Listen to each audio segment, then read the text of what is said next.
Hello bachcho, let's read the question first. The given statements are the steps in one type of gene therapy. First, inject engineered cells into patient's bone marrow. Second, viral DNA carrying the normal allele inserts into the chromosome. Third, let retrovirus infect bone marrow cells that have removed from patient and cultured.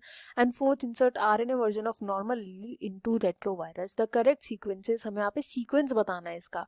ये एक type of gene therapy के हमें statements दिए गए हैं, हमें इसको correct sequence में लगाना है. तो बहुत ही इजी क्वेश्चन है. यहाँ पर जो की कॉन्सेप्ट यूज किया जाएगा वो जीन थेरेपी का यूज करेंगे. जीन थेरेपी यहाँ पे आप देखोगे तो रेट्रोवायरस का यूज किया गया बोन मैरो का. इसी से पता चल जाता है कि यहाँ पे मोस्ट प्रोबेबली स्किड की ही बात हो रही है. स्किड का मतलब क्या होता है? Severe combined immunodeficiency. ये एक डिसऑर्डर होता है जो कि पाया जाता है ड्यू टू ADA डेफिशिएंसी की वजह से. एंड यहाँ पे ADA का क्या मतलब होता है? ADA का मतलब होता है एडेनोसिन डीएमिनेज.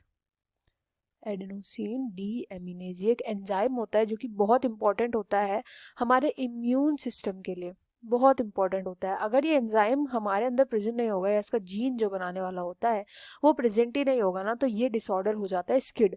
अब इसको क्योर करने के लिए, परमानेंट क्योर करने के लिए जीन थेरेपी को यूज किया जाता है जिसमें हम बोन मैरो पे फंक्शन करते हैं. तो हम सबसे पहले क्या करते हैं, एम्ब्रायो से बोन मैरो ले लेते हैं एंड बोन मैरो की बाहर कल्चरिंग करते हैं लैब में. अब इनकी हमने कल्चरिंग कर दी. कल्चरिंग करने के बाद हम रेट्रोवायरस का यूज करते हैं. तो रेट्रोवायरस क्या होते हैं? ये ऐसे वायरसेस होते हैं, रेट्रोवायरस ऐसे वायरस होते हैं जो सेंट्रल डोग्मा के उल्टा चलता है. आरएनए से डीएनए बनाते हैं, फिर डीएनए से दोबारा आरएनए बनाते हैं एंड देन आरएनए से ये प्रोटीन बनाते हैं. तो ऐसे वायरसेस को हम बोलते हैं रेट्रोवायरसेस. डीएनए से आरएनए से प्रोटीन है, पहले आरएनए फिर डीएनए फिर आरएनए फिर प्रोटीन बनाते हैं.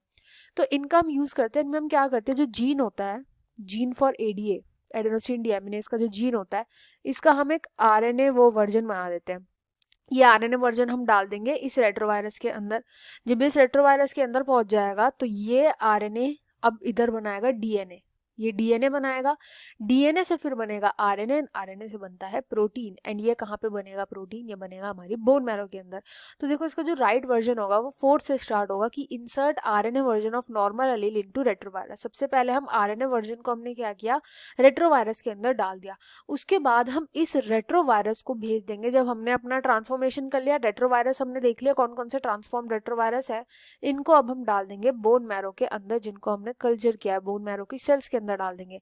बोन मैरो की सेल्स को जब ये इन्फेक्ट करेगा तो अपना आरएनए डाल देगा. इस आरएनए से बनेंगे डीएनए वहां पे और उस डीएनए से आरएनए बनके प्रोटीन्स बनेंगे. एंड इन्हीं बोन मैरो सेल्स को जब वहां पर जो डीएनए वगैरह सब हो जाएगा, वहां पे सब क्रोमोसोम में बन जाएगा, तो इसको हम वापस किसके अंदर डाल देंगे, पेशेंट के अंदर डाल देंगे. एंड देन पेशेंट में अगेन एंड अगेन यही प्रोसेस क्या है वो चलता रहेगा.